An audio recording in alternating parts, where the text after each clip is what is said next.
troisième salon du livre d'histoire des Jélida avec une personne que vous connaissez tous, que nous connaissons tous. C'est, moi j'appelle le chroniqueur des Jélida, si vous me permettez cette expression. Et non seulement, mais comme je le dis à chaque fois, son travail est d'utilité publique. Je pense que nous avons beaucoup de chance d'avoir M. Mustafa Jemari parmi nous. Grâce à ces cahiers des Jélida, il a préservé une très grande partie de notre mémoire, de la mémoire de notre vie, mais pas seulement, parce qu'aujourd'hui il va nous entretenir sur un sujet qui est lié à notre région d'Oukaïla et qui est très intéressant, très important, très intéressant en tout cas et très important bien entendu, et que beaucoup d'entre nous ignorent. C'est une rencontre ou une visite de Saint-Exupéry à la citadelle de Boulaouane. Alors, Saint-Exupéry, vous le connaissez, c'est le petit Prince, n'est-ce pas? C'est un des plus grands écrivains français du XXe siècle, et la princesse Boulaouane, que nous chérissons tous, nous autres de Coilly, et nous sommes très fiers de cette citadelle, je pense qu'on est bien d'accord. On va parler de Saint-Exupéry et ses liens avec cette citadelle grâce au travail et au dernier livre de M. Mustafa Jemari, qui nous fait le plaisir à chaque fois d'intervenir dans notre salon, et c'est toujours une joie et un plaisir de l'entendre. Je vous donne la parole, cher Mustafa. Merci. Merci, Slegui, pour cette invitation pour la troisième édition du Salon du Livre de Jélida. J'ai participé à toutes les éditions de ce salon, du fait de l'importance du traité du livre d'histoire des Jélida. C'est un chantier qui malheureusement ne trouve pas beaucoup de main-d'œuvre. Alors, le livre que je voudrais vous présenter brièvement, il vient de sortir il y a 3 mois. Et c'est un livre qui s'inscrit dans une série de livres que j'ai commencé à publier en 1993. Donc, il y a 32 ans. C'est le 26e numéro. Alors, c'est un travail bénévole et volontaire. Je le fais tout seul, par passion, mais aussi par devoir, parce que j'ai fait des études de journalisme à Rabat, et de retour à Alger, je me suis posé la question, comment puis-je être utile à ma ville, à mon terroir, à ma cité, et c'est que ça, l'idée est venue. Mais l'idée aussi a une raison, c'est qu'en 1990, j'ai participé à un atelier d'écriture animé par un sociologue très connu de la ville de Jélida, c'est Al-Kbir Khatibi, dont sa nièce elle est parmi nous, que je salue. Et donc, Al-Kbir Khatibi nous avait organisé un atelier d'écriture sous l'égide de l'association de Calais, avec le thème l'écriture et la région. Alors, on a travaillé pendant toute la journée, et d'ailleurs, il faut dire que cet atelier-là de Al-Kbir Khatibi, c'était le premier atelier d'écriture au Maroc. Fatima Belisita, par exemple, viendra par la suite pour organiser des ateliers d'écriture. Alors, à la fin de cette rencontre-là, qui s'était passée en 1990, il m'avait chargé, avec son neveu, c'est Mourad Khatibi, il nous a dit, allez préparer une bibliographie sur Jélida. Alors, à l'époque, moi, je faisais un travail à l'Institut de journalisme de Rabat, donc j'étais tout près de la bibliothèque du Royaume du Maroc. Donc, j'ai passé des heures et j'ai fait l'inventaire de ce qui a été écrit. C'est beaucoup, mais je me suis limité à ce qui était écrit en français, parce qu'il y a des choses écrites en arabe. Donc, j'ai fait ce travail, et ce travail-là, c'était le premier numéro de cette série que j'ai baptisé par la suite les cahiers des Jélida. Moi, je ne savais pas que je vais continuer jusqu'en 2025. La raison qui m'a fait continuer, c'est que le premier numéro sorti, le deuxième, et j'ai trouvé qu'il y avait une demande. Qu'il n'y avait pas une grande demande, mais il y avait quand même des gens qui voulaient savoir la proximité, qui voulaient savoir leur vie, leur région. Ils ne trouvaient pas de quoi satisfaire leurs besoins intellectuels ou leurs demandes. Et donc ça répondait en quelque sorte, ce n'est pas uniquement des Marocains, mais c'était une population cosmopolite d'El Jadida qui demandait ces livres. Il y avait la communauté marocaine juive et il y avait une communauté européenne aussi qui demandait ces livres et dont certains voulaient même passer par mon intermédiaire pour transmettre leurs témoignages. Alors ce 26e numéro, il y a des livres qui prennent l'aspect, qui se concentrent sur un seul sujet, par exemple le port d'El Jadida. Il y a d'autres livres, le livre sur la cité portugaise, après qu'elle a été inscrite au patrimoine mondial de l'humanité en 2004. Il y a des livres qui parlent de tout le Douala, par exemple mon livre sur les agriculteurs colons en Douala, parce qu'il y avait une centaine de colons agriculteurs français pour la plupart, mais il y avait quand même d'autres, des Suisses, des Portugais ou des Espagnols. Certains sont venus de France, d'autres sont venus d'Algérie pour exploiter des fermes. Donc j'ai fait un travail sur ce sujet. Il y a aussi des livres qui sont un recueil d'articles qui ont un fil commun. Par exemple, l'appartenance à la ville, ou à une certaine époque, ou à un certain métier. Ce livre-là sur Boulawal, qui est le 26e et qui vient de sortir il y a 3 mois, il est un petit peu sorti des sentiers battus pour parler d'un terroir. Boulawal se trouve à 80 km sur la frontière entre la province d'El Jadida et la province de Stade. C'est l'Oued Marbé qui fait la séparation. Et c'est un terroir très important dans l'histoire du Maroc, mais il est oublié, il est marginalisé. Alors avant-hier, j'étais au salon du livre de Rabat où j'ai participé à un panel sur les historiens de la marge. Et je leur ai dit que dans la marge, il y a aussi des marges. Par exemple, Boulawal, par rapport à El Jadida, c'est encore une marge plus lointaine. Mais c'est un terroir important parce qu'avec la Qasba de Boulawal, elle a joué un grand rôle dans l'histoire du Maroc du moment qu'elle était un relais sur la route sultanienne entre Fès-Meknès et Marrakech. Donc elle a joué. Ensuite, elle a été visitée par plein d'écrivains britanniques, français, qui sont passés par cette route de Boulawal pour partir vers Salé, vers Rabat, vers Marrakech. C'était un petit peu le centre du Maroc. C'est pour dire aussi que l'histoire régionale, elle verse dans l'histoire nationale. Autre chose, j'ai fait le lien avec Antoine de Saint-Exupéry parce que c'est une information ou un fait historique et culturel qui n'est pas très connu.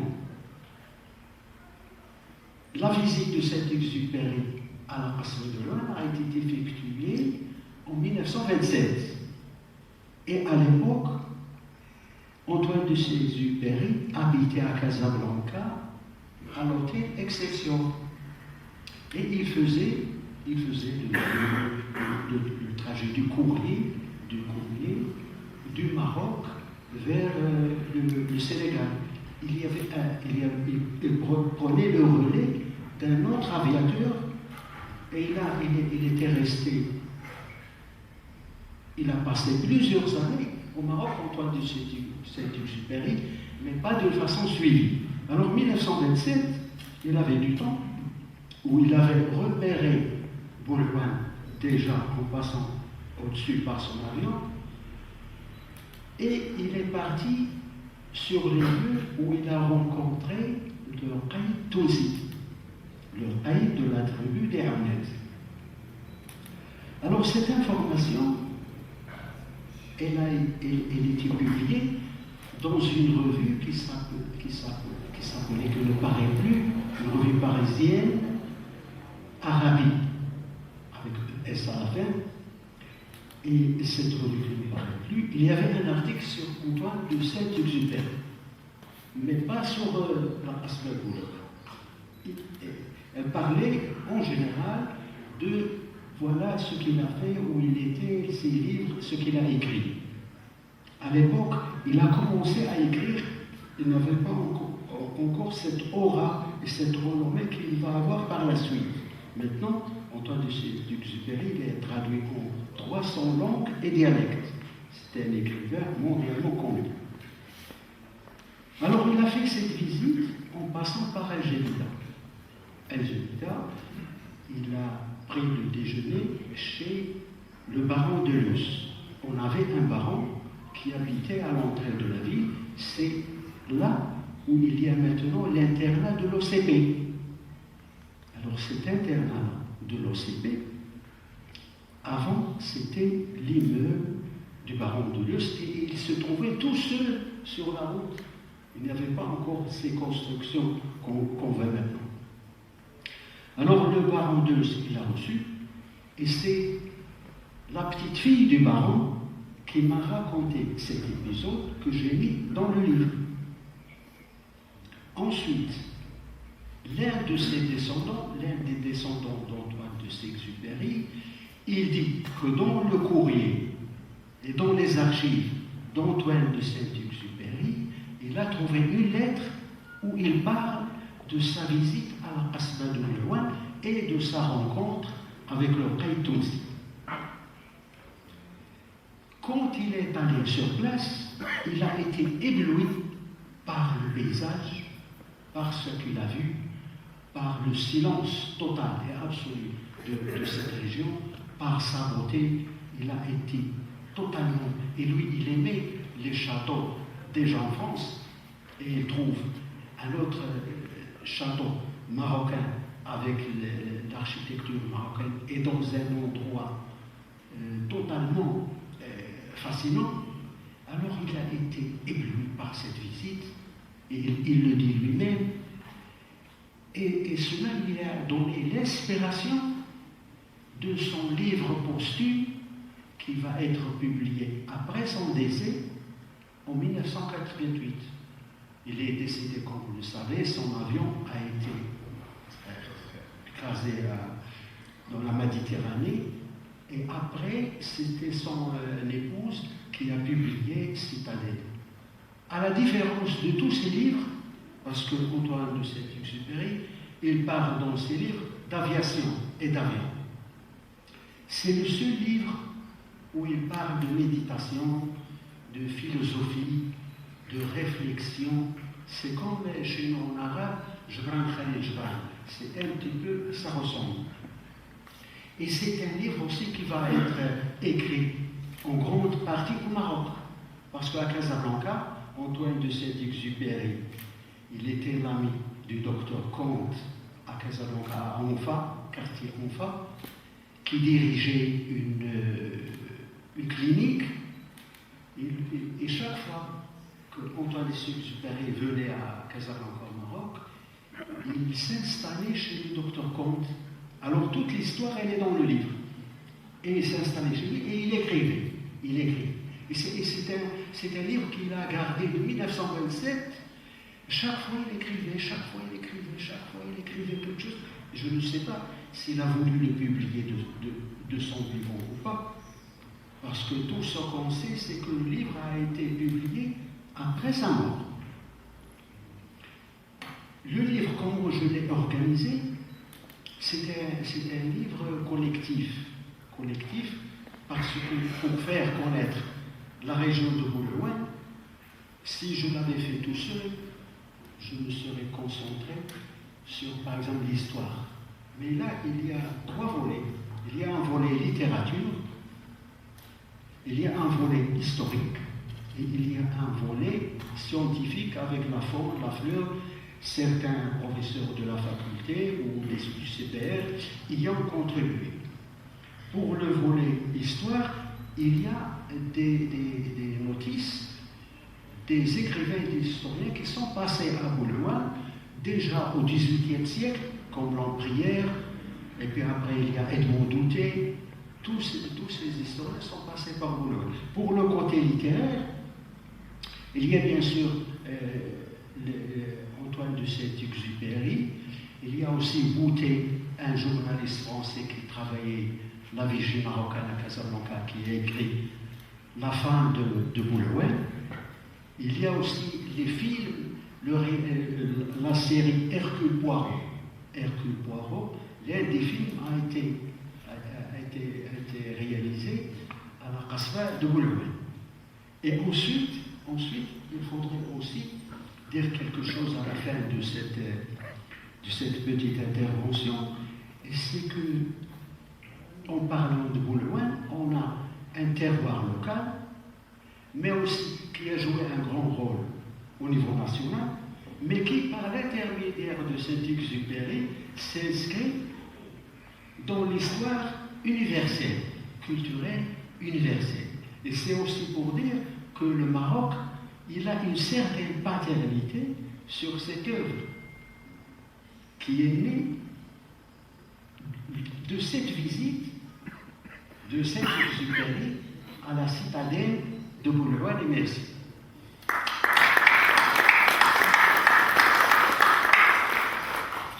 Très intéressant, comme à chaque fois, c'est Mustapha. Et je ne sais pas si vous êtes comme moi, mais il parle de Saint-Exupéry, de la Casbah, qui est une forteresse, et dans ce décor dans lequel nous sommes, je sens une certaine sérénité. Je ne sais pas si vous avez le même sentiment que moi, mais il y a une certaine sérénité par des paroles et par l'ambiance et le cadre dans lequel nous nous trouvons. Notre région est extrêmement riche culturellement, et je pense que à chaque fois on découvrira d'autres événements de cette importance, et Stafa contribue grandement à nous faire découvrir cette richesse. On va passer aux questions. Est-ce que les doigts... Robert poser une question. Je sens que... pour le professeur Édouard Lussan, qui nous vient de France et qui nous fait le plaisir d'être ici, présent à Jadida parmi nous. Non, en fait, je n'ai pas vraiment de question. Je voudrais vous remercier pour ce bel exposé. Effectivement, je vais simplement souligner ce que vous avez dit.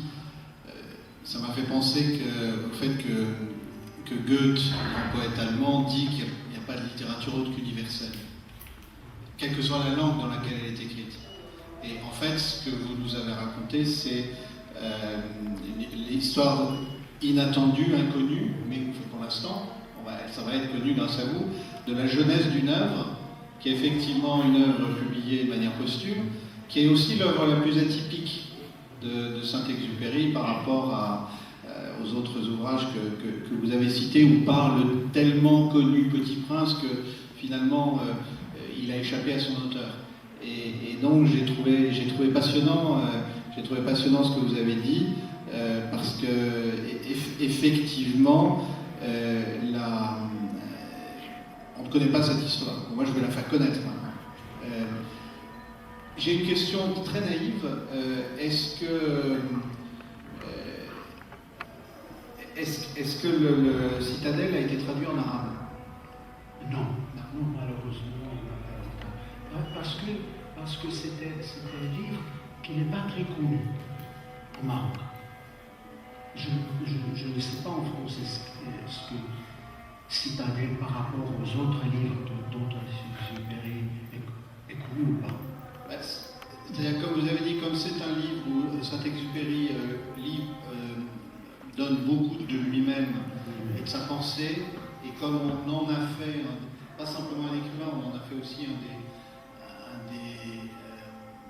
je ne sais pas comment dire, mais presque un des conseillers spirituels du XXe siècle en France, quelqu'un qui a touché, il a touché beaucoup de nous chrétiens, il a touché beaucoup de gens d'autres religions, mais voilà, donc le livre est connu, oui, plutôt par les grands fans de Saint-Exupéry. Oui. Par contre, le livre qui a été traduit en arabe, c'est Le Petit Prince. Il est traduit au Maroc, en langue arabe.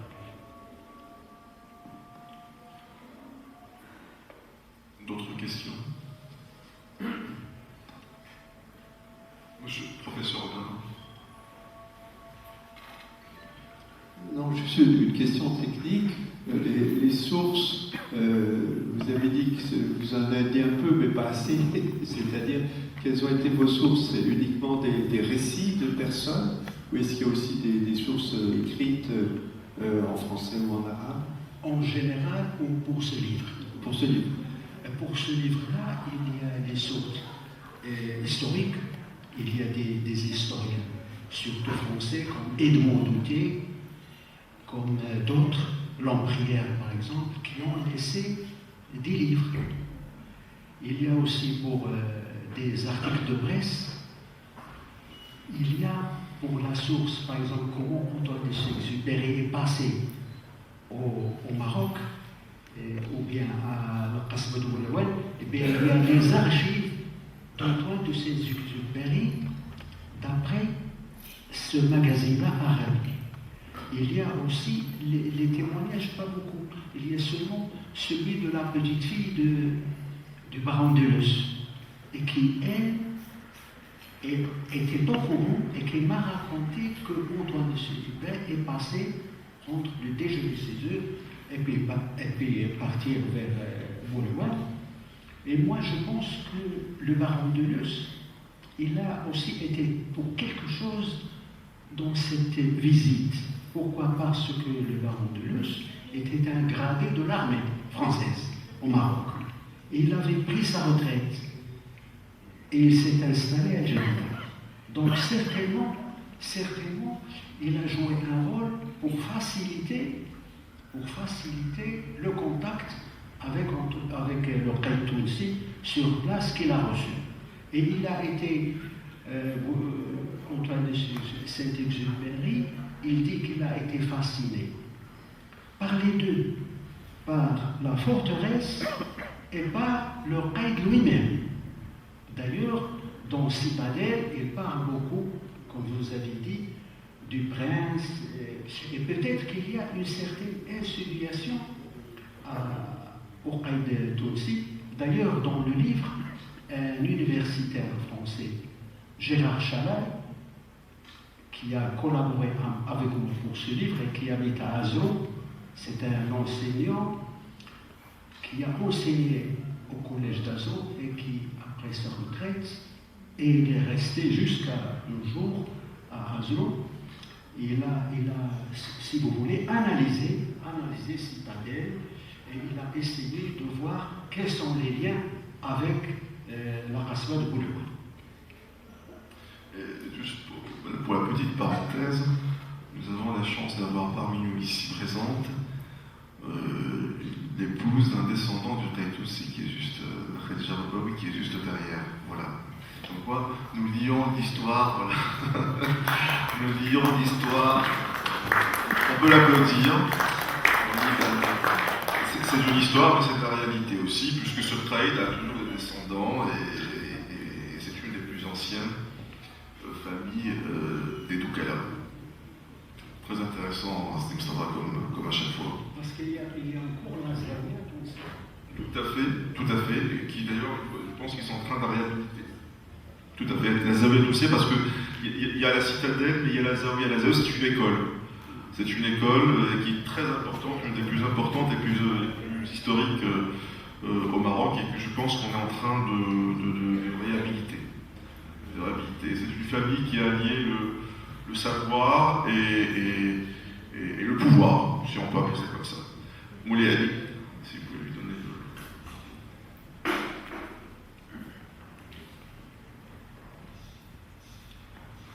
Merci, Monsieur Mustafa Jebali, pour cet exposé. Moi, je voudrais intervenir d'un autre côté pour parler de Ksba, ce patrimoine oublié, ce monument qui est fascinant, que j'avais visité il y a plus que 50 ans. C'était une rémunération pour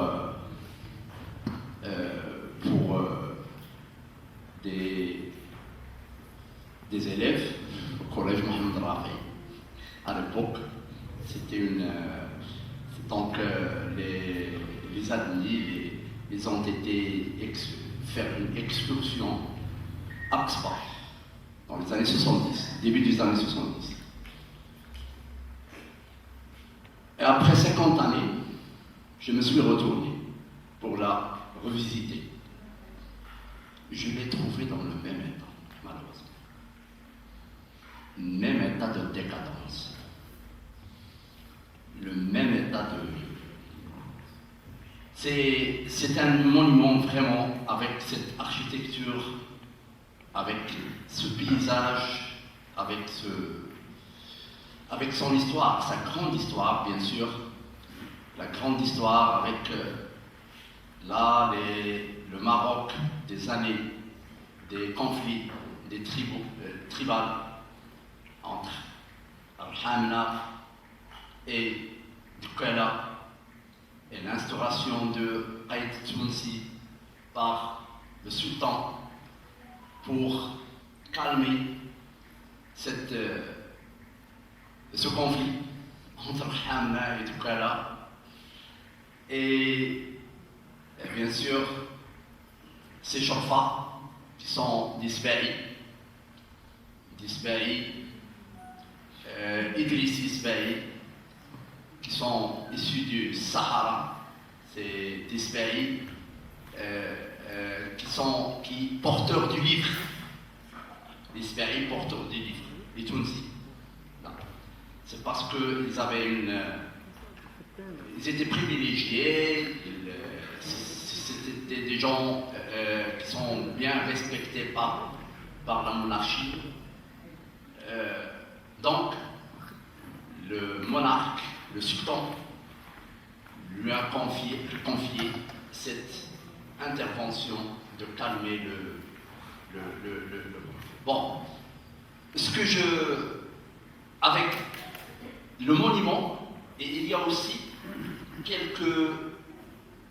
quelques pièces qui font l'histoire de Belouane. Bien sûr, toujours l'usine divine du Gribel Belouane qui est toujours présente. Il y a quelques casernes militaires. Moi, je crois que rendre hommage à ce monument historique, c'est rendre hommage à notre mémoire d'Oukali commune. Merci. Merci, mon ami.